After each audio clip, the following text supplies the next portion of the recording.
এদেশের ধর্মীয় নেতৃত্ব তারা তাদের জায়গা থেকে অত্যন্ত দায়িত্বশীল এবং দায়িত্বশীলতার কারণে কিন্তু আপনারা দেখেছেন যে আইনজীবী আলিফ হত্যাকাণ্ডের পরে সারা বাংলাদেশে মুসলমানরা অত্যন্ত ধৈর্য এবং সংযমের পরিচয় দিয়েছেন। আমাদের চার ধর্মের মধ্যে যাতে আমাদের ঐক্যবন্ধন থাকে, এটা যাতে কখনোই যাতে বিনষ্ট না হয়, আমরা ঐক্যবন্ধনে থাকতে চাই। কারোর মধ্যে কোনো বিভেদ নেই, তবে বিভেদটা কোথায়? বিভেদ তো হচ্ছে, বিভেদটা কে করছে?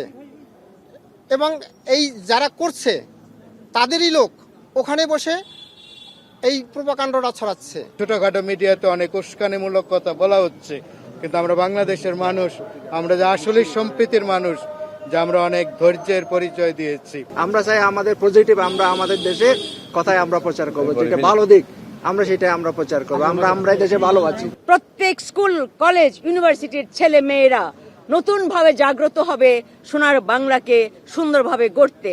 আমরা ঐক্যবদ্ধ আছি, এই সরকারকে আমরা সহযোগিতা করব। বেশ কয়েকজন অমুসলিম ভাই আজকে স্বীকার করেছেন বাংলাদেশে সংখ্যালঘু নির্যাতন হচ্ছে না, বাংলাদেশে সাম্প্রদায়িক সম্প্রীতি আছে।